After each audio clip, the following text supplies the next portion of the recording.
بسم الله الرحمن الرحيم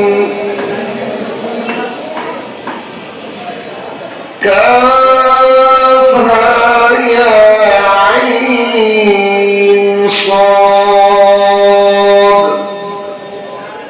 ذكر رحمة ربك عبده زكريا إذ نادى ربه نداء خفيا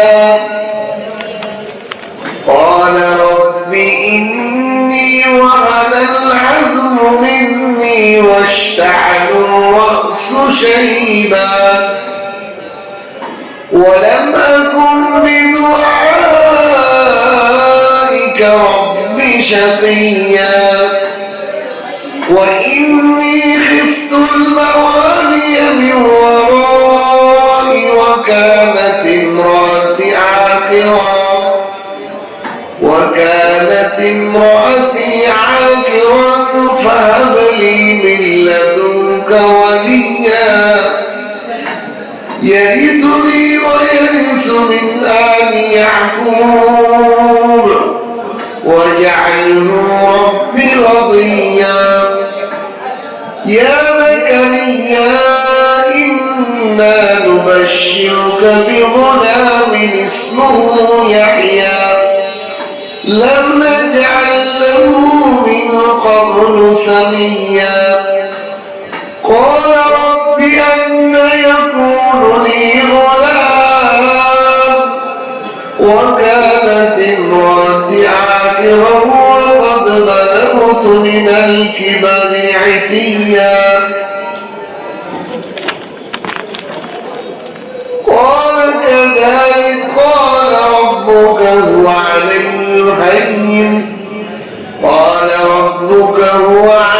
هين وقد خلقتك من قبل ولم تك شيئا قال رب اجعل لي آية قال آيتك ألا تكلم الناس 3 ليال سويا فخرج على قومه من المحراب فأوحى إليهم أن سبحوا بكرة وعشيا يا يحيى خذ الكتاب بقوة وآتيناه الحكم صبيا وحنانا من لدنا وزكاة وكان تقيا وبرا بوالديه ولم يكن جبارا عصيا وسلام عليه يوم ولد ويوم يموت ويوم يبعث حيا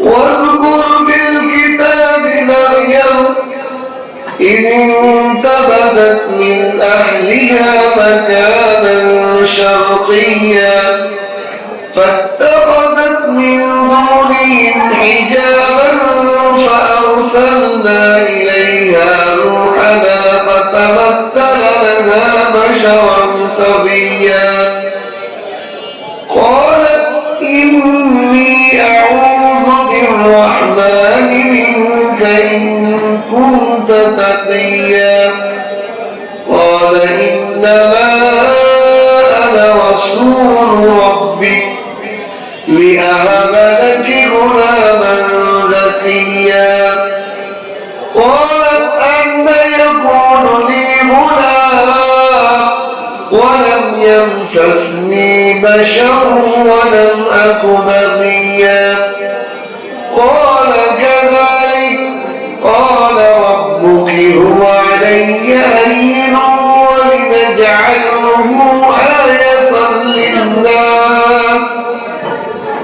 ولنجعله آية للناس ورحمة منا وكان أمرا مقضيا صدق الرزق يا أرحم الراحمين. بارك الله لنا ولكم في القرآن العظيم ونفعنا وإياكم بالآيات والذكر الحكيم.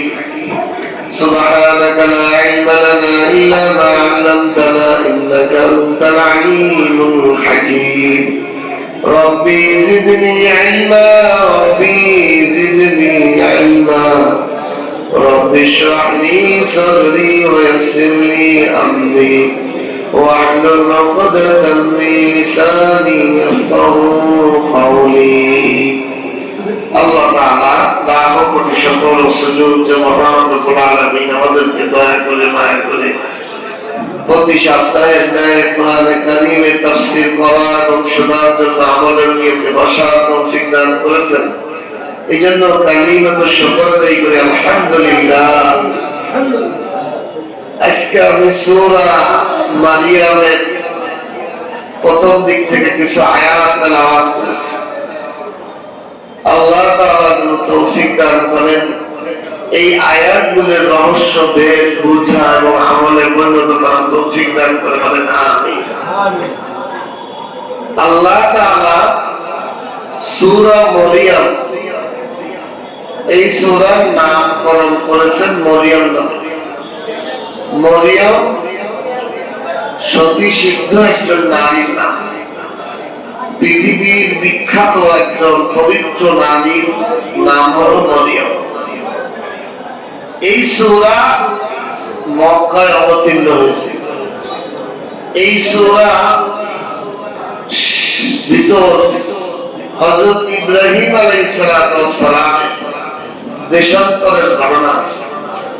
উনি যে নমরুদের থেকে দেশান্তর হয়েছে সেই ঘটনা এই সূরা শেষের দিকে আছে। এই সূরাটা আল্লাহ রাসূলের হিজরতের কিছুদিন আগে নাযিল হয়েছে মক্কায়। এই জন্যই নাযিল হয়েছে যে আল্লাহ রাসূল যাতে মনে কষ্ট না রাখে যে নবী মক্কা থেকে মদিনায় যে চলে যাবেন নিজের জন্মভূমি ছেড়ে চলে যেতে হবে, এই বিষয়ে সান্ত্বনামূলক আল্লাহ তাআলা এই সূরা মরিয়ম নাযিল করেছেন। এই সূরার মধ্যে ইব্রাহিম নবী ওদের দেশান্তর হয়েছে ঈমানের জন্য, আল্লাহর একত্ববাদের জন্য, নিজের জন্মভূমি ছেড়ে অন্য এলাকায় যা লাগছে হিজরত করে আল্লাহ নবীকে এই সূরার মাধ্যমে আল্লাহ এই সান্ত্বনা দিয়েছেন। বলেন সুবহানাল্লাহ। দুই নম্বর বিষয় হলো মরিয়ম খ্রিস্টান ধর্মের আকীদা অনুযায়ী তারা মরিয়ম আলাইহিস সালামকে আল্লাহর বিবি বলে। বলেন নাউযুবিল্লাহ। মরিয়মের ছেলে ঈসা আলাইহিস সালামকে আল্লাহর পুত বলে। বলেন নাউযুবিল্লাহ। আল্লাহ তাআলা এটাকে রদ করার জন্য এই সূরা নাযিল করেছেন। কেমনে? আরবের মধ্যে একটা প্রসিদ্ধতা আছে যে কোন ভদ্র এবং আত্মমর্যাদাশীল পুরুষ তার বিবির গল্প বাজারে হাট বাজারে প্রকাশ্যে মানুষের সামনে বলে না। কোন ভদ্র মানুষ, কোন আত্মমর্যাদাশীল মানুষ, বিবেকমান মানুষ সে তার বিবির গল্প, বিবির নাম জনসম্মুখে বলে না। আল্লাহ তাআলা এই বিষয়ে তারা যে আকীদা রাখে যে মরিয়ম আল্লাহর বিবি, আল্লাহ এই আলোচনা করে এটাকে রদ করেছেন যে আসলে আমার বিবি হইলে আমি কি আমার বিবির কথা তোমার সামনে বলতাম? মরিয়ম যে আমার বিবি নয় এই জন্য আমি সূরা নাযিল করলাম, তার ইচ্ছা কায়ে তোমাদেরকে শোনাবো। মরিয়ম আমার বিবি নয়, এই জন্য বিবি হইলে তো আমি তোমাদের থেকে আত্মমর্যাদাশীল, আমার বিবির গল্প তোমাদের কাছে শুনবো। এই জন্য আমার বিবির হয়, এই জন্য আমি তার কথা উল্লেখ করছি। এটার দ্বারা বুঝাইছি যে আমার বিবি হইতে পারে না। এই সূরা 16 নম্বর আয়াত থেকে 34 নম্বর আয়াত পর্যন্ত মরিয়ম আলাইহিস সালামের কিচ্ছা আছে। পুরো সূরায় মরিয়মের কিচ্ছা নয়। এই সূরা 16 নম্বর আয়াত থেকে 34 নম্বর আয়াত পর্যন্ত মরিয়মের কিচ্ছা আছে, বাকি সূরার মধ্যে নেই। পুরো পুরা কোরআন শরীফের 12টা সূরার মধ্যে 34 বার আল্লাহ তাআলা মরিয়ম আলাইহিস সালামের নাম উল্লেখ করেছেন। আল্লাহ তাআলা কোরআনের একটা উসুল হলো মহিলা এবং নারী জাতি এটা গোপন রাখার জিনিস, এটাকে জনসম্মুখে বলা এটা ইসলামের শরীয়তের নীতি নয়। এই জন্য আল্লাহ তাআলা কোরআন শরীফের মধ্যে এই মরিয়ম আলাইহিস সালামের নাম ছাড়া আর কোন নারীর নাম উল্লেখ করেন। কেন? আল্লাহ লজ্জা পান নারীদেরকে জনসম্মুখে তাদের নাম বলা। কিন্তু বর্তমান দুনিয়ায় নারীর নাম কি, নারীর সব অনুজ্ঞা প্রকাশ করতে পারলেই বাঁচে। ইসলামের কত সৌন্দর্য দেখেন যে নারীদের নামও প্রকাশ করা ঠিক না। আমার আপনার বিবি, আমার আপনার মেয়ে, আমার আপনার মায়ের নাম মানুষের সামনে উল্লেখ না হয় প্রয়োজন ছাড়া। আর বর্তমান সময় মানুষকে তার মায়ের নাম লাগবে আইডি কার্ডে, ভোটার আইডি কার্ডে, যত জায়গা লাগবে মহিলাদের নাম উল্লেখ করা লাগবে, স্ত্রীর নাম বলা লাগবে, কত জায়গায়। আল্লাহ তাআলা মরিয়ম আলাইহিস সালামের নাম উল্লেখ করে এটাকে শুধু রদ করেছেন যে আমার বিবি মরিয়ম নয়, এই জন্যই খালি মরিয়মের নামটা উল্লেখ করছেন। এছাড়া কোরআনে কারীমের মধ্যে আর কোথাও কোনো নারীর নাম আল্লাহ বলেন না। আল্লাহকে প্রিয় কোনো নারী আর নাই। বহু নবী আল্লাহ প্রিয় বানিয়েছেন, তাদের নাম উল্লেখ করে নাই। আল্লাহর উসুলের খেলা। আল্লাহ চান নারীকে আমি বানিয়েছি গোপন করে। বাংলায় কয় কি মহিলা, বাংলায় কি মানে মহিলা মানে কি মহল মে রহনেওয়ালা, ঘরের মধ্যে যারা থাকে তাদেরকে মহিলা বলা হয়। ঘরের মধ্যে যারা আরবি উর্দুতে আওরাত বলে, আওরাত আওরাত মানে মহিলা নারী। আওরাত কাকে বলে? আওরাত বলে সতর, সতরকে আওরাত বলে, গোপন জায়গা ঢেকে রাখাকে আওরাত বলে। এই জন্য আল্লাহ তাআলা মরিয়ম নাম দিয়েই একটা সূরা নাযিল করছেন, শুধুমাত্র খ্রিস্টান যারা মরিয়মকে আল্লাহর বিবি সাব্যস্ত করতে চায় এটাকে রদ করার জন্য। দেখো আল্লাহর বিবি হইলে আল্লাহ কি তোমাদের সামনে বিবির নাম উল্লেখ করতো? তোমরা ভদ্র মানুষ, তোমরা আত্মমর্যাদার মানুষ, তোমাদের বিবির নাম জনসম্পর্কে বলতে তোমরা লজ্জা পাও। আর আল্লাহ কি তার বিবির নাম জনসম্পর্কে বলে দিব? অর্থাৎ মরিয়ম আল্লাহর বিবি না, আল্লাহ এই জন্য মরিয়মের নাম। বুঝতে পারছেন? 2 নম্বর বিষয় হলো এই সূরা প্রথম আয়াতে আল্লাহ হরফে মুকাত্তা ব্যবহার করছে, কিছু আরবি হরফ ব্যবহার করছে। কিরকম? কাফ হা ইয়া আইন সাদ, কাফ হা ইয়া আইন সাদ। কি হলো? কোন একটা শব্দ হলো না, একটা অক্ষর আলাদা আলাদা। কাফ একটা হরফ, হা একটা হরফ, ইয়া একটা হরফ, আইন একটা হরফ, সাদ একটা হরফ, আলাদা আলাদা প্রতিটা হরফের উচ্চারণ। শব্দ হলে তো 2টা হোক 3টা হোক, হরফগুলো একত্রিত হয়ে একটা শব্দ হয়, ওর একটা অর্থ দাঁড়ায়। এই হরফগুলোর আলাদা আলাদা উচ্চারণ, কাফ হা ইয়া আইন সাদ, কোন শব্দ হলো না। আল্লাহ তাআলা কোরআনে কারীমের শুরুতে বিভিন্ন সূরার শুরুতে এরকম শব্দ দিয়েছেন। এর অনেকগুলো রহস্য আছে। 1 নম্বর রহস্য হলো যে আল্লাহ কোরআনে কারীম নাযিল করে এমন কিছু সংকেত ব্যবহার করছে যেই সংকেত শুধু আল্লাহই জানবে, আর কেউ জানবে না। এটা তাহলে কি বোঝাই যে এটা আল্লাহই ভালো জানে না, আর কেউ জানে না। এটা আল্লাহ গোপন রাখছে।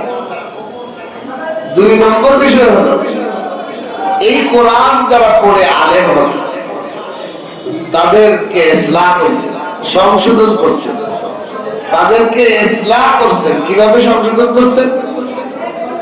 যারা কোরআনের আলেম হবে, জ্ঞানী হবে, তাদের এই কোরআনের জ্ঞানের এলেমের কারণে তাদের মধ্যে অহংকারী, আমি বেশি জানি, কিনা জানি।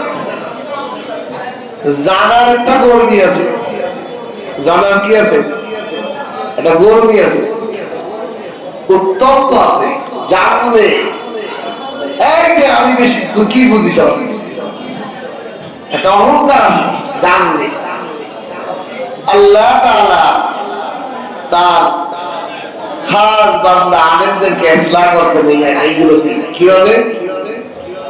কোরআনের শুরুতে যখন সে অনেক কোরআনের তাফসীর করবে, অনেক জ্ঞান পাওয়ার করবে, কিন্তু যখন এই হরফগুলো বলবে তখন বলবে আমি জানি না।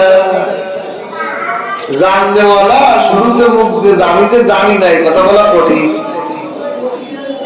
জানি না এই শব্দটা বলা যাইনিও, যে আমি এটার বিষয়ে জানি না, এটা পারি না, এটার বিষয়ে আমি বলতে পারবো না, আমি জানি না এটা কি।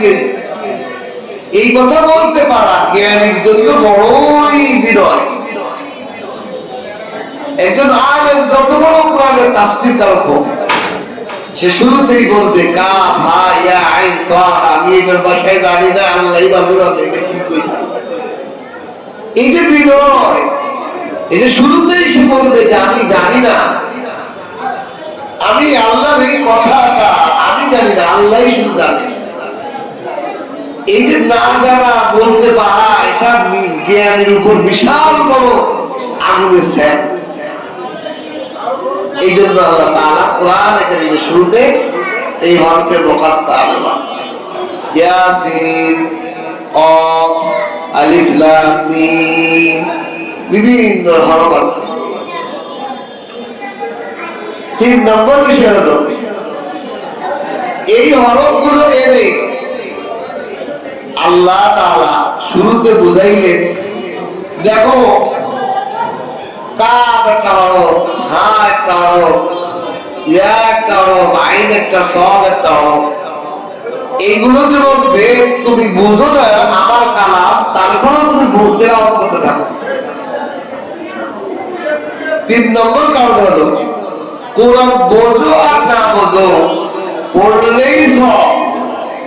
এর দলিল হলো এই হরফগুলো। সুবহানাল্লাহ। যারা বলে কোরআন না বুঝলে কি হয় না, তাদেরকে আপনি প্রশ্ন করবেন সূরার শুরুতে যে আছে কাফ হা আইন আলিফ লাম মিম, এর অর্থ কি? এটা তো দুনিয়ার কোনো আলেম বলতে পারে না, সবাই বলে আল্লাহ জানে, আমি জানি না। তাহলে না জানলে না বুঝলেও কোরআন পড়লে যে সব হয়, এটা বোঝানোর জন্য আল্লাহ শুরুতে হরফ দিয়েছে। দুনিয়ার যারা কোরআন বোঝে না, আলেম হতে পারে না, তাদেরকে আল্লাহ একটা সান্ত্বনা দিয়েছে। ও দুনিয়ার ওই মানুষগুলা যারা এখনো কোরআন পড়তে পারো না, কোরআন বোঝো না, দেখো কোরআনের এই হরফগুলো পড়লে এক হরফে আমি 10 লিখে নিই। বুঝতে পারার দরকার নাই, আমি বুঝতে দেই নাই। এই হরফগুলোর অর্থ তোমাকে বুঝতেই আমি দেই নাই। দুনিয়ার কোন মুফাসসিরের অর্থ করতে পারে না। সমস্ত বড় বড় মুফাসসিররা কোরআনের ভিতর লেখছে আল্লাহ ভালো জানে, আমি জানি না। তো না জানা দোষ নয়, কিছু কিছু জিনিস আল্লাহ চায় যে তুমি না জানা থাকো, না জানার মধ্যেই তোমার এখানে কামিয়াবি আছে। 4 নম্বর বিষয় হলো এই যে বিষয় হরফগুলো আছে, যেটা অর্থ আমরা বুঝতেছি না, তা আল্লাহ এই সূরার ভিতরে এমন কিছু কারগুজারি ঘটনা গল্প শোনাবেন যেগুলো আমাদের বিবেকে ধরবে না। এমন কিছু ঘটনা বলবেন যেটা যুক্তিতে বুঝে আসে না, কেমন আল্লাহ শুরুতেই হরফগুলো উল্লেখ করে বুঝাইলেন, ও দুনিয়ার মানুষ, এই হরফগুলোর যদি অর্থ বোঝো না, এই হরফগুলোর বুঝ তোমার মধ্যে না আসে, তুমি ঘাবড়াও না। সামনে এমন কিছু নবীদের মুজিজা কারামতি বিভিন্ন জিনিস আমি বলবো, ওগুলো তোমাদের বুঝে আসবে না, তারপরেও তোমরা মানবা। আমার আপনার তোমার আমার আপনার আমার আকলে বুঝে আসুক আর না আসুক, আল্লাহর কালাম পড়তে হবে, আমল করতে হবে, বুঝে আসুক আর না আসুক, ইঙ্গিত দেওয়া হয়েছে। এই জন্য এই সূরার ভিতরে এরকম ঘটনা ঘটবো যেগুলো বুঝে আসবে না, আকল দিয়ে বুঝে আসবে না। আকল খাটায় রহস্য উদ্ঘাটন করা যায়। সামনে আসবে। এরপর আল্লাহ তাআলা বলেন, যিকরু রাহমাতি রাব্বিকা আবদাহু যাকারিয়া, আপনার রবের দাস গোলাম, আপনার রবের গোলাম জাকারিয়ার প্রতি দয়ার ইচ্ছা স্মরণ করুন। হে নবী, আপনার সামনে আপনার যে রব আছে আল্লাহ তাআলা, তার একটা গোলাম ছিল, তার একজন খাস গোলাম বান্দা ছিল জাকারিয়া আলাইহিস সালাম। এই জাকারিয়া আলাইহিস সালামের উপর আল্লাহ আপনার রব কি পরিমাণ দয়া করেছিল, রহমত করেছিল, সেই কথাটা আপনি স্মরণ করুন। সুবহান যিকরু রাহমাতি রাব্বিকা আবদাহু যাকারিয়া। এই জাকারিয়া কে ছিল? মরিয়ম আলাইহিস সালামের খালু। মরিয়ম আলাইহিস সালামের খালু। আগে আমরা মরিয়ম আলাইহিস সালামের পরিবারের পরিচিত হই। মরিয়ম আলাইহিস সালাম, ওনার ছেলে হলো ঈসা আলাইহিস সালাম, নবী। এই মরিয়ম আলাইহিস সালামের মা ছিল হান্না। হান্না, এই হান্নার স্বামী ছিল ইমরান। হান্নার স্বামী কি ছিল? যে বাইতুল মুকাদ্দাসের ইমাম ছিল। কি ছিল? ইমাম। এই মরিয়ম আলাইহিস সালামের বাবা তাহলে ইমরান, সে হলো বাইতুল মুকাদ্দাসের কি ইমাম। তাহলে ইমাম ইমরান, এটা ঈসা আলাইহিস সালামের কি হয়? নানা। বুঝতেছেন? ইমরান ঈসা আলাইহিস সালামের নানা, আর হান্না ঈসা আলাইহিস সালামের কি হবে? নানি। আর এই মরিয়মে হান্নার ভগ্নিপতি হলো জাকারিয়া আলাইহিস সালাম। হান্নার ভগ্নিপতি কে? জাকারিয়া আলাইহিস সালাম। জাকারিয়া আলাইহিস সালামের ছিলেন না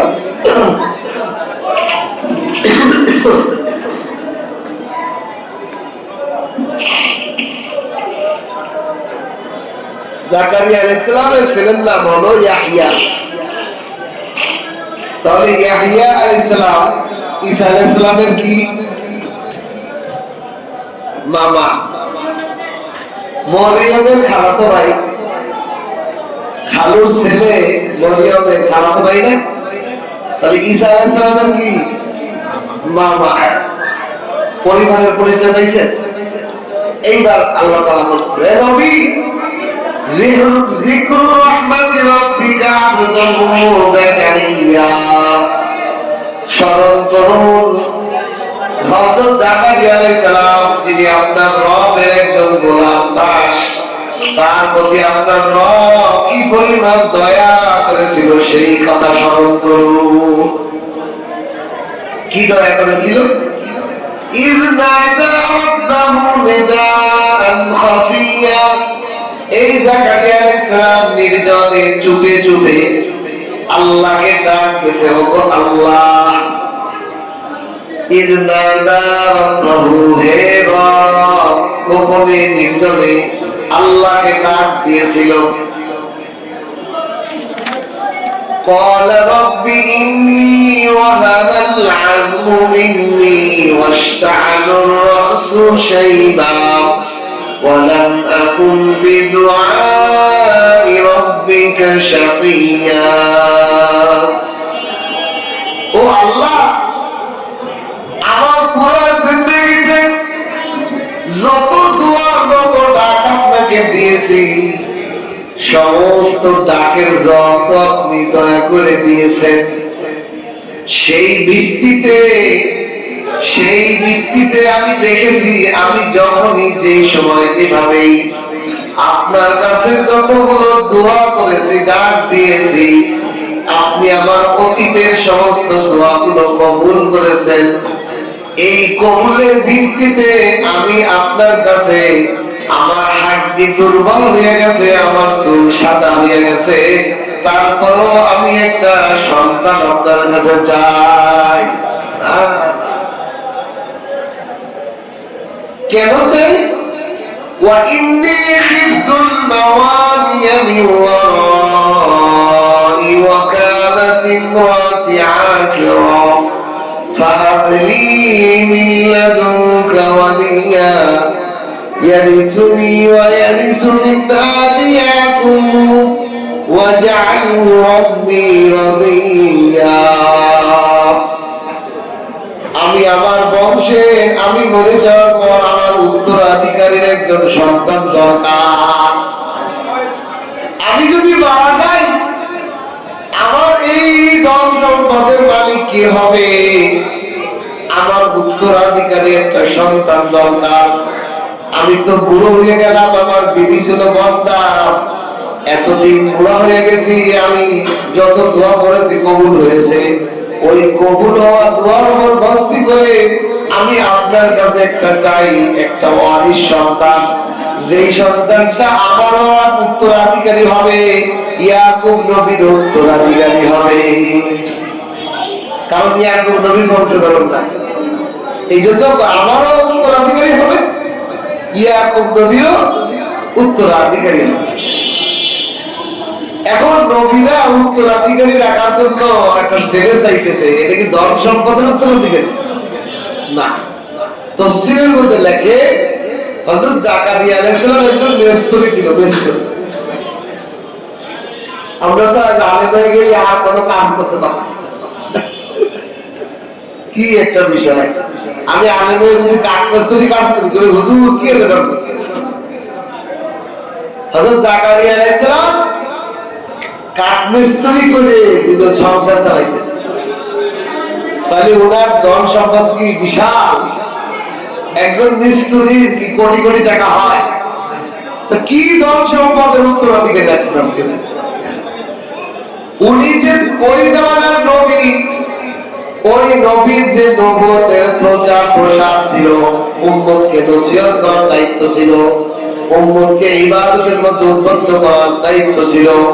উনি ভয় পাচ্ছেন, আমি যদি মারা যাই, এই নবুয়তের দায়িত্ব পালন করার কেউ থাকবে না, আমার তো কোনো ছেলে মেয়ে নাই, আমার এই উম্মতদেরকে কে উপদেশ দিবে, কে নসিহত করবে? এই জন্য আল্লাহর কাছে উত্তরাধিকারী, নবুয়তের উত্তরাধিকারী একটা সন্তান চাইতেছে। নবীরা এই পৃথিবীতে ধন সম্পদের উত্তরাধিকারী দেখে যায় না, তারা জ্ঞান, ইলম, আল্লাহর ওহীর উত্তরাধিকারী দেখে।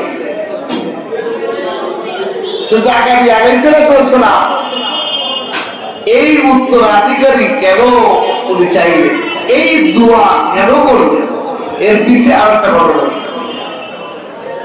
এই জাকারিয়া আলাইহিস সালাম মরিয়মের আম্মা হান্না, তার পেটে যখন বাচ্চা আসছে, মরিয়ম আলাইহিস সালামের মা হান্না পেটে যখন কনসিভ করছে বাচ্চা, তখন আল্লাহর কাছে মানত করছে, আল্লাহ এই পেটে আমার যে বাচ্চা আছে, এটাকে আপনার মসজিদে আসার জন্য অক্ষ করে দিলাম, খাদেম। জীবনের শেষ থেকে শুরু পর্যন্ত এই সন্তানটা মনে করছে কি হবে, ছেলে, এর মসজিদে অক্ষ করে দিলাম, সারা জীবন মসজিদে আসবার খেদমত দারু দিবে, খেদমত করবে, এর দুনিয়ার কোনো কাজ করবে না, অক্ষ করে দিলাম। যেই বাচ্চা হয়েছে, দেখে দাঁড়ি মেয়ে সন্তান, আয় আমি কি মান্য করলাম, ছেলে হবে, এখন যে মাইয়া হয়েছে। আল্লাহ কয় লাইসাল যাকারু কাল উনসা, এই নারী সাধারণ কোন নারী হবে না, এ পৃথিবীর বহু পুরুষ থেকে উত্তম হবে। মান্যত তো করেই ফেলাইছে, মসজিদে অক্ষ করে। এখন দায়িত্ব কে দিবে? ওরা মরিয়ম আলাইহিস সালামের খালু জাকারিয়া। এটাও তাফসীরের মধ্যে লেখে, এই ইমাম সাহেবের মেয়ের দায়িত্ব নেওয়ার জন্য অনেকে প্রতিযোগিতা দেয় যে আমি এটা পারবো, এর দেখাশোনা সবকিছু মসজিদ থাকবে, এর মসজিদের পাশে একটা রুমে থাকবে, এর দেখাশোনা, খাবার দাবার, প্রয়োজন সবকিছু দায়িত্ব নেওয়ার জন্য সবাই লাইন ধরে মুসল্লিরা, আমরা সবাই সবাই হাত তুলে সিরিয়াল দিচ্ছে যে আমরাও চাই। লাগিয়ে গেছে প্যাস। ওরা খালু জাকারিয়া আলাইহিস সালাম আছে, আল্লাহর পক্ষ থেকে জাকারিয়া আলাইহিস সালামের কাছে ওহী আসছে। সিস্টেম হলো, কেউ যেন মনে কষ্ট না নেয়। নদীর মধ্যে স্রোত যাইতেছে, পানি খাল, এখানে যার যার কিতাব লেখা আছে, কলম আছে তৎকালীন ওই যুগে, ওই কলম গুলো নদীর মধ্যে ফেলে দিবা। স্রোতের উল্টো দিকে যে কলমটা যাবে তার দায়িত্বে বলিও। সুবহানাল্লাহ। অলৌকিক ঘটনা আসতেছে কিনা? বুঝে আসবে না, যুক্তি তো বুঝে আসবে না। একটা কলম তো পাশেই না, আবার স্রোত আছে এই দিক, ফেলে দিলে তো ওই দিকে চলে যাবে, উল্টো দিকে কেমনে যায় বুঝে আসবে না। আল্লাহ শুরুতেই হরবে মোকাত্তা দিচ্ছে যে হরো, এগুলো বুঝে আসবে না, তারপরেও বলো। তো জাকারিয়া আলাইহিস সালাম সহ সবাই কলম ফেলাইছে, জাকারিয়া আলাইহিস সালামের কলমটা উল্টো দিকে দৌড়ায়। সুবহানাল্লাহ। সবাই বুঝে লাইছে এটা কিছু করার নেই, আল্লাহর পক্ষ থেকে। জাকারিয়া আলাইহিস সালামকে দায়িত্ব দেওয়া হলো মরিয়মের দেখভাল করার সব দায়িত্ব আপনার। এই মরিয়মকে দেখাশোনা, লালন পালনের সব দায়িত্ব। ঠিক আছে, প্রতিবেলা খাবার খাইছে কিনা, খাচ্ছে কিনা দেখতে। মরিয়ম আলাইহিস সালাম কেমন 7-8 বছরের বালিকা, সে ওখানে মসজিদের মধ্যে খায়, মসজিদের ইবাদত করে, বন্দেগী করে, মুসল্লিরা নামাজ পড়ে চলে গেলে মসজিদ ঝাড়ু দেয়, পরিষ্কার করে, খেদমত করে। আর যখন মানুষ ইবাদতের জন্য আসে তখন হুজরার মধ্যে বসে। এইভাবে দিন যাইতে যাইতে যাইতে যখন মরিয়মের বালেগা হওয়ার বয়স হয়েছে,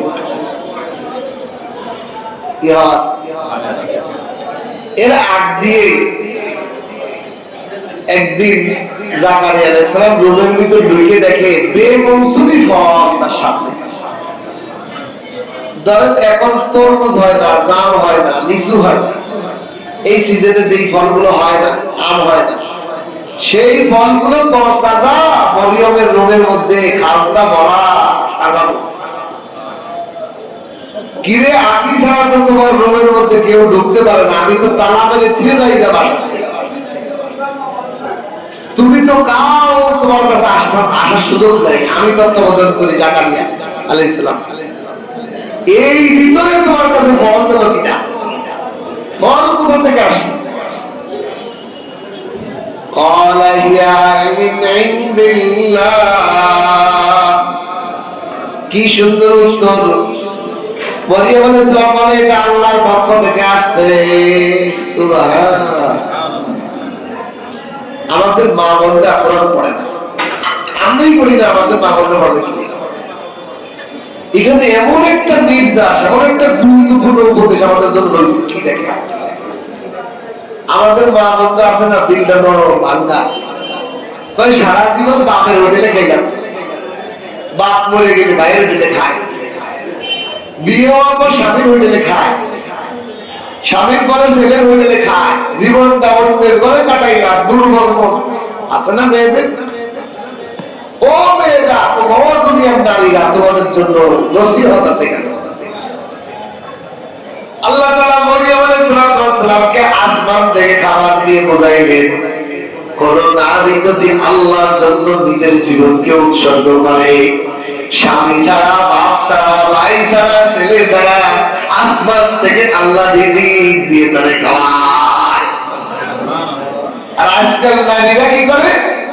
স্বামীর ঘর বাড়ি না, চাকরি করবো, বাপের ঘরে থাকবো না, চাকরি করবো, ছেলের ঘরে খাবো না, চাকরি করবো, স্বামীর ঘরে থাকবো না, চাকরি করবো, মায়ের ঘরে থাকবো না, চাকরি করবো। ও কপাল পোড়া, তুমি চাকরির নামে যাইয়া তোমার লজ্জা, স্বর্ণ, ইজ্জত, আব্রু সব হারাইতেছো। মরিয়ম আলাইহিস সালামের ঘটনা আল্লাহ কোরআনে শোনায়া সারা দুনিয়ার নারীদেরকে মেসেজ দিয়েছেন। আল্লাহ দেখো, কেউ নারী যদি ঘরের মধ্যে, মহলের মধ্যে থাকিয়া, তালাবদ্ধ ঘরের মধ্যে থাকিয়া আমি আল্লাহর গোলামি, আল্লাহর দাসিত্ব সে গ্রহণ করিয়া ইবাদতের মগ্ন থাকে, আমি আল্লাহ তাকে বেমৌসুমি ফল ওই ঘরের মধ্যে বসাইয়া খাওয়াইতে পারি। হায় কমাল পড়া দুনিয়া। আমাকে আজকাল গার্মেন্টসে দাঁড়িয়ে, গার্মেন্টস আমি খাবো কি? দুনিয়ায় আগে গার্মেন্টস ছিল নাকি? আমি বুঝেছি 50 বছর আগে গার্মেন্টস কোনো গার্মেন্টস ছিল, সেই সময় খাইছে না এলাকার মানুষ। আকীদা কেমন নষ্ট হয়ে গেছে, ঈমান কেমনে চলে যেতেছে মানুষ। আল্লাহ খাওয়ায়, আল্লাহ মরায়, এটা আকীদাই নাই, বিশ্বাস। মরিয়ম আলাইহিস সালাম কেন না জাকারিয়া আলাইহিস সালাম বাড়ি থেকে তালা মেরে দিয়ে গেছে। এই বদ্ধ ঘরের মধ্যে কোথা থেকে বর আসলো? মিন ইনদিল্লাহ, আল্লাহ থেকে রিজিক আসে। এই ঘটনা কেন আল্লাহ বলে? কারণ মরিয়ম আলাইহিস সালামের এরপর বিশাল একটা ঘটনা ঘটবে, এই জন্য মরিয়মকে সান্ত্বনা। দেখেন, বড় ঘটনার আগে যদি ছোট ছোট ঘটনা ঘটে তাহলে বড় ঘটনার ধাক্কা কম লাগে। আল্লাহ মরিয়মকে এক নম্বর মেসেজ দিলেন, ও মরিয়ম দেখো, গাছ ছাড়া, মৌসুম ছাড়া ফল যদি আমি আল্লাহ তোমার সামনে দিতে পারি, সামনে তোমার স্বামী ছাড়া যে বাচ্চা দিব, এটা বোঝা তোমার জন্য সহজ হইবে,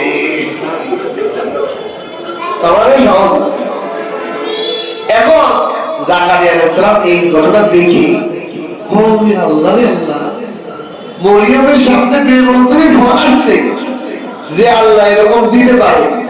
এখন ওনার ভিতর চিন্তা চেতনা আছে, হায় আমি তো বুড়া হয়ে গেছি, চুল সাদা হয়ে গেছে, হাড্ডি গুলো দুর্বল হয়ে গেছে, বউ আমার চিরজীবনের বন্ধা হইলই। আল্লাহ যদি বেমৌসুমে ফল দিতে পারে, আল্লাহকে এগুলো ঠেকা আছে। এই জন্যই উনি চুপি চুপি আল্লাহর কাছে দোয়া করলেন। আল্লাহ, বোঝা যায় আপনি বড় পুত্রওয়ালা, আপনার ক্ষমতা কোনো সীমা নাই, আপনি অসীম ক্ষমতার অধিকারী। আমার চুল পেকে গেছে, আমার হাড্ডি দুর্বল হয়ে গেছে, আমার বিবি যদিও বন্ধা হয়ে গেছে, কিন্তু আপনি চাইলে আমাকে সন্তান দিতে পারেন। আমি এই ফল দেখে এই আশা করছি। ফলের দ্বারা বোঝা যায় গাছ নেই, কিছু নেই, ফল মৌসুম নেই, কিছু নেই, তাও ফল। তাহলে আপনি আমাকে বাচ্চা দেবেন, এটাই আমি চাই। দ্বিতীয়, আমি ডাক দিচ্ছি, আমার দোয়া কবুল করুন, আমার উত্তরাধিকারী আমার একজন সন্তান দান করে। আল্লাহ তাআলা এবার ডাক দিয়ে বলেন, ইয়া জাকারিয়া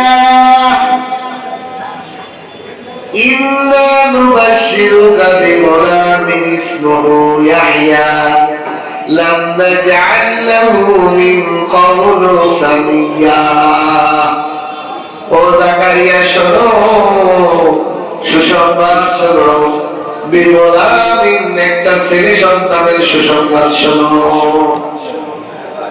ওই জায়গায় দোয়া করতে বলে থাকে, আল্লাহ দোয়া করতে দেখি সঙ্গে সঙ্গে আল্লাহ পাই, ও ইয়াহিয়া জাকারিয়া, তোমার জন্য একটা ছেলে সন্তান, এবং তার নামও আমি রেখে দিলাম ইয়াহিয়া। আল্লাহ বলতেছে, শুধু নাম নয়, ওয়ালাম নাজআল লাহু মিন ক্বাবলু সামিয়্যা, এই ইয়াহিয়া নামের কোন নাম পৃথিবীর বুকে আগে আমি কাউকে দেই নাই। এমন একটা নাম তোমাকে দিলাম, মানুষ আনকমন নাম চায়, যে হুজুর আমার ছেলে এমন নাম হবে, কেউ নাই, হয় না? আল্লাহ বললেন, ও ইয়াহিয়া জাকারিয়া, তোমার একটা সন্তান হবে, তার নাম ইয়াহিয়া। এই ইয়াহিয়া নামটা জানো, এর পূর্বে আমি আর কাউকে দান করিনি, এমন একটা নাম আমার সন্তান। এখন বুড়ো আর বুড়ি, শরীরে কোনো মিলনের কোনো সক্ষমতাই নাই, আল্লাহ দিয়ে দিলাম। এমন অধিকার ক্বালা রাব্বি আন্না ইয়াকুনু লি গুলাম, আল্লাহ আমার কেমনে ছেলে, আল্লাহ আমার কেমনে ছেলে, আমি তো বুড়া, শক্তি নেই তো, মিলনের শক্তি নাই। ওয়াকানাত ইমরাতি আকিরা, অথচ আমার বিবি হলো বন্দা। ওয়াকাদ বালাগতু মিনাল কিবারি ইতিয়া, বার্ধক্যের কবরের মধ্যে পৌঁছে গেছে, উঠলে বসতে পারি না, বসলে উঠতে পারি না, এক কাজ হইলে আর এক কাজ হইতে পারি না, বয়সের শেষ সীমানায় পৌঁছে গেছি। এখন কিভাবে আমার ছেলে? আল্লাহ মরিয়ম আলাইহিস সালামের সামনে করতেছে না, আল্লাহ মরিয়মকে সান্ত্বনা দিতেছে। দেখো প্রথমে বেমৌসুমে ফল ফলাইলাম, এরপর দেখো ইয়াহইয়া জাকারিয়া আলাইহিস সালামকে কেমনে সন্তান দেই, বুড়ো বুড়ি স্বামী স্ত্রী আছে কিন্তু মিলন তো এখানে নাই। যাতে মরিয়মকে বাচ্চা দিলে মরিয়ম এটা মানি নেই, মরিয়মের বুঝে আসে যে আল্লাহ পারে, আমার অসুবিধা নেই। হুট করে যদি একটা গাড়ি দেবে বাচ্চা দাও, কেমনে নেবো আমি, কেমনে আমার কোনো স্বামী নাই, স্ত্রী নাই, মিলন নাই, কেমনে নিব? আল্লাহ আগে ওনার সামনে ঘটাইছে। দেখো তোমার খালা কালো, তুমি জানো পরিবারের সদস্য বন্দা বুড়া হয়ে গেছে, জীবনের হায়াতের শেষ সীমানায় পৌঁছে গেছে। আল্লাহ বলতেছে তারপরও তোমাকে বাচ্চা দিব। এইবার জাকারিয়া আলাইহিস সালাম আল্লাহ পারে ক্বালা কাযালিক, এমনি জন্ম জাকারিয়া আলাইহিস সালাম বলছে আল্লাহ কেমনে, আমি তো বয়সের শেষ সীমানায়, বুড়ো হয়ে গেছি, বিবি বন্দা, আমার বয়সের শেষ সীমানায়, লড়তে পারি না, শুনতে পারি না, বিবির সাথে মিলন তো দূরের কথা, কেমনে বুড়ো হইবে? আল্লাহ ক্বালা কাযালিক, এমনি এই অবস্থায়, এইরকম বুড়ো বুড়ো অবস্থায় মিলন করা লাগবে না, এমনি হইবে। ক্বালা রাব্বুকা হুয়া আলাইয়া হাইয়ুন, আল্লাহ বলেন তোমার রব এগুলো করা তার জন্য সহজ, তোমার রবের কাছে এরকম মা সন্তান দান করা কি কঠিন? তোমার রবের কাছে সন্তান দান করা সহজ।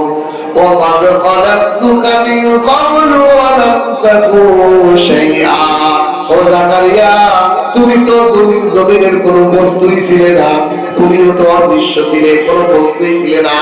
তোমাকে যদি আল্লাহ কি করবে, সৃষ্টি করতে পারে, এখন তো তুমি স্বামী স্ত্রী আসোই, তোমার তো কিছু নাই, তাকে সৃষ্টি করছে, আর তুমি স্বামী স্ত্রী আছে, তাহলে তো তৈরি করতে আল্লাহ অসুবিধা নাইতে যদি বানাইতে পারে, তাহলে কিছু থাকলে তো আরো বানানো সহজ।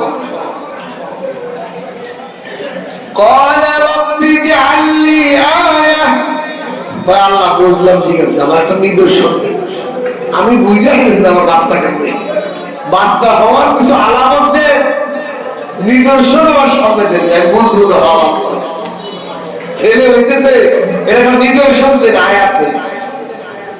আল্লাহ বলেন ক্বালা আয়াতুকা আল্লা তুকাল্লিমান নাস সালাসা লায়ালিন সাবিয়া,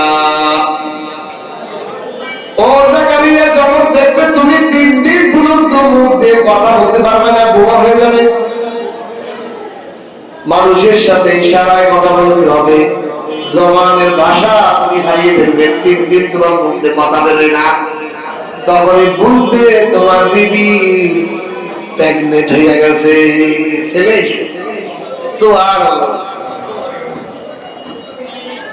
ক্বালা আয়াতুকা, তোমার জন্য নিদর্শন হলো আল্লাহ তুকাল্লিমান নাস, তুমি মানুষের সাথে কথা বলতে পারবে না, সালাসা লায়ালিন, 3টা রাত তুমি কথা বলতে পারবে না, সাবিয়া, স্পষ্ট ভাবে তুমি কোনো সুস্থ ভাবে কোনো কথা বলতে পারবে না, তোমার কথা অফ হয়ে যাবে, ইশারায় কথা বলতে হবে।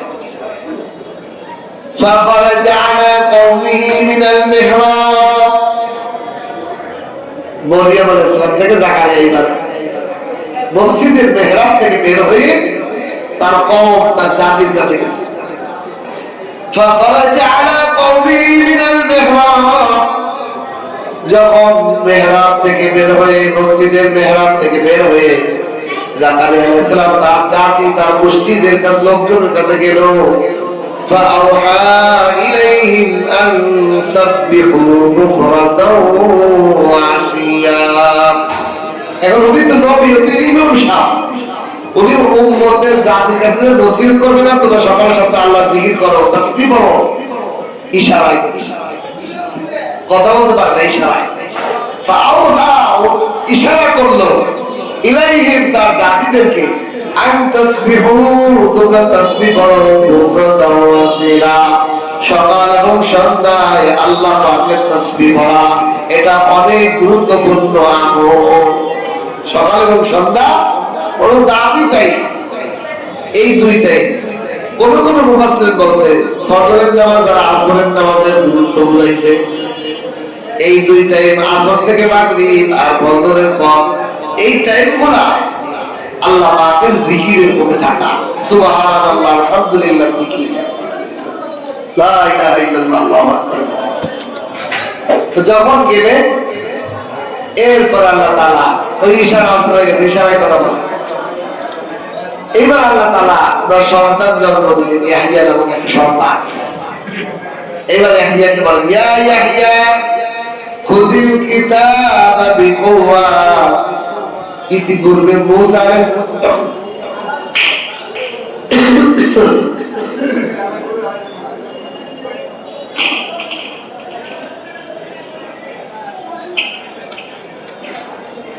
ইতিপূর্বে তোমার আগে হযরত মুসা আলাইহিস সালামের পর তাওরাত কিতাব নাযিল করা হয়েছিল ওই তাওরাত কিতাবকে মজবুতের সাথে ধরো ইয়া ইয়াহইয়া খুযিল কিতাব বিকুওয়া হে ইয়াহইয়া তুমি কিতাব তাওরাতকে মজবুতের সাথে গ্রহণ করো ওয়া আতাইনাহুল হুকমা সাবিয়্যা আর তোমাকে শৈশবে ছোটকালে জ্ঞান দেওয়া হয়েছে সুবহানাল্লাহ এই ইয়াহইয়া আলাইহিস সালামকে অনেক জ্ঞান শিশুকাল থেকে জ্ঞানী হয়ে গিয়েছে অনেক জ্ঞান হিকমত শিক্ষা দেওয়া হয়েছে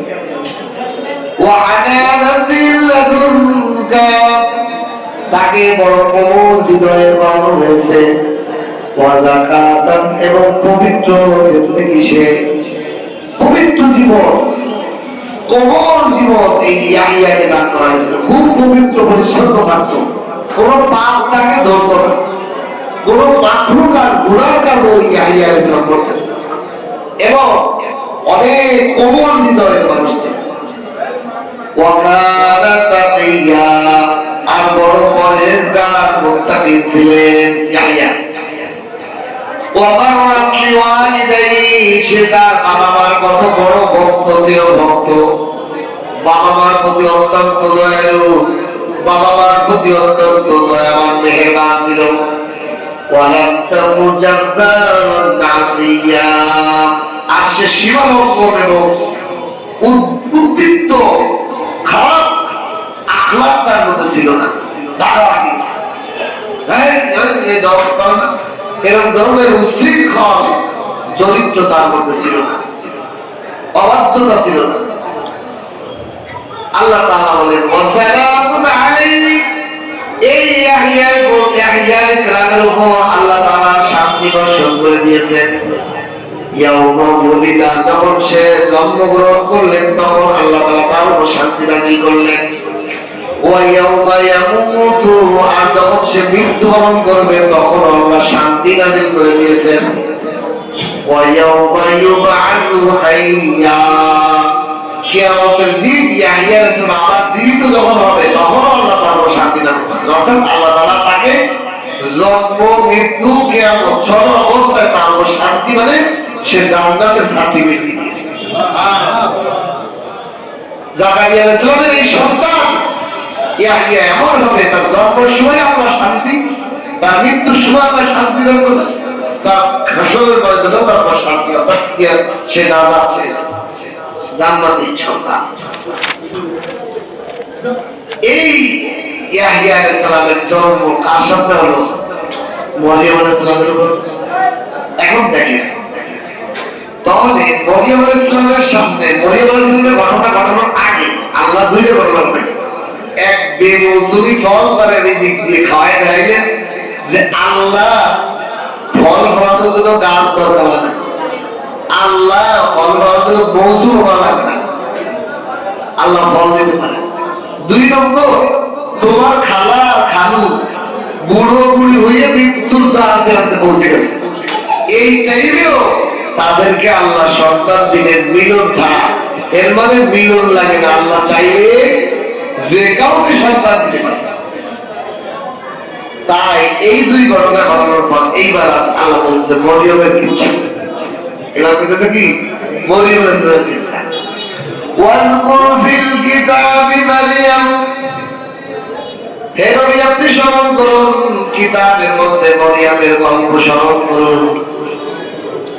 ইযিন তাবাযাত মিন আহলিহা মাকানান শারকিয়্যা, যখন মরিয়মের গোসলের জন্য পবিত্রতা অর্জনের জন্য তার হাত থেকে নির্জন একটা গোসলখানায় গেল। মানে কি মরিয়মের সাবালেকা হওয়া, কোন বর্ণনা আছে 12 বছর, কোন বর্ণনা আছে 15 বছর হয়েছে। মেয়েদের বালেগ হওয়ার জন্য আলামত হলো 2টা। কয়টা? 1 নম্বর হলো তাদের শারীরিক গঠনের মধ্যে চেঞ্জ আসা, শরীরের গঠনের মধ্যে স্তর বেড়ে যাওয়া, এর দ্বারা যখনই তার শরীরের স্বাভাবিক থেকে সমান থেকে দ্রুত হইবে এতে পারে। 2 নম্বর আলামত হলো তাদের মিন্স চালু হয়ে যাওয়া, প্রতি মাসে একটা ঋতুস্রাব। তার তফসিরের মধ্যে লেখে মরিয়মের যখন প্রথম এই ঋতুস্রাব হয়েছে, এই ঋতুস্রাবের কারণে তিনি গোসল করতে হবে না, পবিত্র ঋতুস্রাব পাক হইতে হয়, পবিত্র হতে হয়। এই পবিত্র হওয়ার জন্য যখন তিনি নির্জন একটা গোসলখানায় গেছেন পবিত্রতা অর্জন করার জন্য, এই টাইমে আল্লাহ তাআলা জিবরাইল আলাইহিস সালামকে সুদর্শন যুবক সাজাইয়া মরিয়মের গোসলখানায় পাঠাইছে। মরিয়ম আজকাল মেয়েরা সুন্দর যুবক পাইলে গলা টাইমে কাছে নেন, তবে আপনার ঘরে ভাই আসবো, হাজার হাজার ঘটনা আমাদের সামনে আসে। মা বাসায় না থাকলে আত্মীয় বাড়ি গেলে মেয়ে এক ছেলে আমি কাসায় মরিয়ম আলাইহিস সালাম। এখানে আরেকটা জিনিস বোঝা যায়, দেখেন আমাদেরকে ইহুদি খ্রিস্টানরা কিভাবে আমাদের মুসলমানের মেধা নষ্ট করছে, মুসলমান যুবক যুবতীদের মেধা নষ্ট করছে কিভাবে। বিয়ে তো 15-13 বছর 12-13 বছরের পরেই না, 18-20 বছর 25 বছর 30 বছরে বিয়ে করে। আবার বিয়ে করার পর এনজয় করবো, বাচ্চা আরো 5 বছর পরে শয়তানের বুঝতে দিচ্ছে তো মাথা। আল্লাহ তাআলা মরিয়ম আলাইহিস সালামের পেটে গর্ভে বাচ্চা দেওয়ার জন্য 25 বছর বয়সে দিয়েছে না প্রথম মেন্সের পরে দিয়েছে। দেখেন এটাই যদি একটা মেয়ে বাচ্চা ধারণ করার জন্য, একটা মেয়ে বাচ্চা গর্ভে নেওয়ার জন্য প্রথম মেন্স এই দলিল যে আল্লাহ উপযুক্ত হয়েছে বলে এই টাইম মেন্স। আল্লাহ মেন্স দিত আল্লাহ 18 বছর দিতে পারতাম না, এই ঋতুস্রাবটা আল্লাহ 25 বছর বানিয়ে দিতে পারতেন না। আর একটা মজার কথা বলবো, ছেলে মেয়ে 22 বছর 25 বছর হয়ে যায়, বিয়ে দেন না বাপ, এই বাপদেরকে আল্লাহ আদালতে পিটাইব, কিয়ামতের ময়দানে এমন পিটাইব। আমার কথা মনে করে, যদিও আমার কথা চিন্তা লাগছে, পিটাইব আল্লাহ। আপনি আমরা যারা পুরুষ আছি আমরা প্রত্যেকে ভালো হয়েছিলেন। আচ্ছা বালেগ হওয়ার আগে কোনদিন যৌবন পাইছে? 15 বছর হইলেই তো বালেগ হয়েছি। বালেগ হয়েছি মানেই তো আমাদের বীর্য বের হয়, স্বপ্নে দোষ হয়। আল্লাহ এই বালেগ বানানোটা 25 বছরের মধ্যে করতেন না, তাহলে তো ঝামেলা কম হইত। আল্লাহ 15 বছর কি লেগে দিল, মানে 15 বছর বিয়ের উপযুক্ত সময়। আর মেয়েদের বাচ্চা ধারণ করার সময় তার প্রথম বেঞ্চ থেকে এই জন্য আল্লাহ তাআলা মরিয়মের প্রথম জিন্সের পবিত্রতা অর্জন করার সাথে সাথে জিবরাইলকে বানাইছেন, যাও মরিয়মের প্রতি সুসংবাদ দিয়ে তোমাকে একটা ছেলে সন্তান দেওয়া হবে। فاتخذت من دونهم حجابا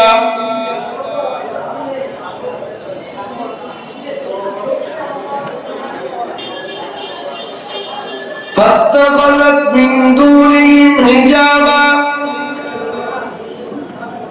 মরিয়ম আলাইহিস সালাম তখন পবিত্রতার গোসল করার জন্য নির্জনে গেলেন। এবং সে গ্রহণ করলো বিন্দুহীন সকল মানুষ থেকে একটু পর্দা লজ্জা, হায় আমার তো কি অবস্থা হয়েছে, গোসল করতে হবে পবিত্রতা করতে। পবিত্রতা অর্জনের জন্য মরিয়ম আলাইহিস সালাম একটু পর্দা নির্জনে فأرسلنا إليها আমি আল্লাহ জিবরাইলকে তার কাছে পাঠাইলাম, রূহানা আমার রূহ, আমার রূহ মানে আমার জিবরাইলকে। আল্লাহ বলেন আমি জিবরাইলকে মরিয়মের কাছে পাঠাইলাম। ফাতামাসসালা লাহা বাশারান সাওয়িয়া, একজন মানব আকৃতির সুঠাম দেহের যুবকের আকৃতিতে। মরিয়ম আলাইহিস সালাম দেখে তো ভয়, কি কইলেন দেন, কোন নারী ভয় পাইনি পুরুষের থেকে, কি কইতে হবে আল্লাহ শিখিয়েছে। قالت إني أعوذ بالرحمن منك إن كنت تقيا, আমি আমার রহমানের কাছে আশ্রয় চাই হে যুবক তোমার থেকে, ইন কুনতা তাকিয়া, যদি তুমি আল্লাহকে ভয় করো, যদি তুমি আল্লাহকে ভয় করো হে যুবক, আমি ওই রহমানের কাছে আশ্রয় চাই তোমার থেকে, তোমার কাছ থেকে। তুমি যদি আমার আল্লাহকে ভয় করে থাকো। কেন বললেন? কারণ একটা হলো দর্শক আর একটা হলো নেককার যুবক। জিবরাইল আলাইহিস সালাম যুবকের নাম ধরছে, কিন্তু তার চেহারার মধ্যে কোনো আক্রমণ নাই। আল্লাহ প্রেমিক, আল্লাহ দূত, তার চেহারার মধ্যে আল্লাহ ওয়ালার একটা ভাব আছে। এই জন্য মরিয়ম বললেন তুমি তো আল্লাহকে ভয় করো, বলে ভয় দেখে চেহারায় মনে হচ্ছে তুমি আল্লাহ ওয়ালা। তুমি যদি আল্লাহকে বাস্তব ভয় করে থাকো, তোমার থেকে আমি আমার রহমানের কাছে আশ্রয় চাই। তুমি আমার কাছে আমাকে কাজ করো না, আমার দর্শন করো না। জিবরাইল ফিকফিক হাসিয়া বলে, ক্বালা ইন্নামা আনা রাসূলু রাব্বি, হে মরিয়ম আমি কোন দুনিয়ার যুবক নই, আমি তোমার রবের একজন ফেরেশতা। আমার নাম সুবহানাল্লাহ, আমি ফেরেশতা, আমি যুবক, তোমার কোনো ক্ষতি করবো না। কেন আসছি? লিআহাবা লাকি গুলামান যাকিয়া, তোমাকে একটা পবিত্র পুত্র সন্তানের সুসংবাদ দেওয়ার জন্য আসছি। ফায়সালা হয়ে গেছে, পরামর্শ বলতে আসলে দেবো কিনা না, ফায়সালা হয়ে গেছে, দিতেছে। মরিয়ম আলাইহিস সালামের উপর আসমান বুঝতে পারছেন? قالت أنى يكون لي غلام, কেমনে হইব আমার ছেলে? ওয়ালাম ইয়ামসাসনি বাশার ওয়ালাম আকু বাগিয়া, আমার কোনো পুরুষ মানুষ কোনোদিন ছুঁই নাই, আমি মরিয়মকে কোনোদিন কোনো পুরুষ ছুঁই নাই, আর আমি ওই জেনাকারী পতিতা নারীও নই, কিভাবে আমার ছেলে হইল? মরিয়ম আলাইহিস সালাম দিবে হে আল্লাহর ফেরেশতা, আমার কোনো পুরুষের কোনোদিন ছুঁই নাই, আর আমি এর খারাপ নারীও না যে আমি জিনার বিচার করি, পতিতা নয়, খারাপ জিনাকারী করি।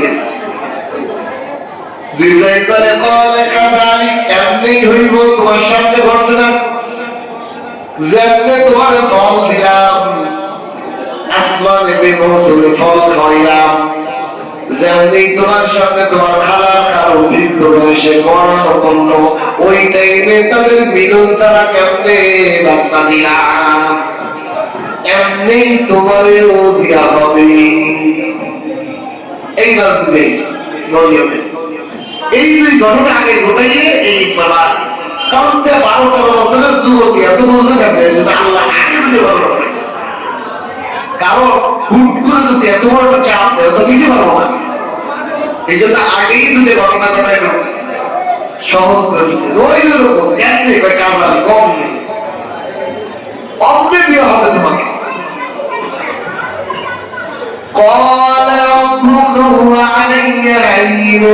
তোমার রবের জন্য এগুলো করা সহজ, তোমার রবের জন্য এগুলো কোনো কঠিন বিষয় নয়। وَلِنَجْعَلَهُ آيَةً لِلنَّاسِ তোমারে সমস্ত মানুষের জন্য একটা নিদর্শন বানানো হবে। অমরিয়ম সারা দুনিয়ার মানুষের জন্য তুমি একটা নিদর্শন হইতে যাচ্ছ। কি নিদর্শন? আল্লাহ তাআলা সমস্ত শক্তির শক্তিধর। আল্লাহ যে মানুষ বানান, এই মানুষ বানানোর 4টা সুরত। কয়টা সুরত? এই 4টা সুরত, 3টা সুরত পৃথিবীতে আছে। কিরকম? স্বামী স্ত্রীর মিলনের মাধ্যমে আল্লাহ মানুষের প্রজন্ম করছেন, এটা তো আমরা দেখি। 2 নম্বর যদি কোনো মা স্বামী আর স্ত্রী নাই, সেখানে আল্লাহ সন্তান তৈরি করেন কেমনে? আদম হয়েছে, স্বামীও নেই, বাপও নেই, মাও নেই, আল্লাহ মানুষ বানাইছেন। আল্লাহর কুদরত এটা, আল্লাহ আদমের মনে করেছিলেন। 3 নম্বর যদি বাপ আছে, পুরুষ আছে, নারী নাই, মানে মা নাই, এটা কিরকম? আদম আলাইহিস সালাম থেকে হাওয়ারে বানাইছে, এখানে কোনো মা নাই। কেমন কোনো বাপ আছে কিন্তু মা নাই, পুরুষ থেকে আল্লাহ মানুষ তৈরি করে দেয়। এখন সারা দুনিয়ার মানুষের কাছে প্রশ্ন থেকে যায়, আল্লাহ আপনি মা বাবা থেকে সন্তান বানাইছেন দেখলাম, মা বাবা নাই তার থেকে সন্তান বানাইছেন তাও দেখলাম, একটা পুরুষ থেকে সন্তান বানাইছেন এটাও দেখলাম, একটা নারী থেকে যে বাচ্চা হয় স্বামী ছাড়া ওটা বলি। আল্লাহ এ বলিও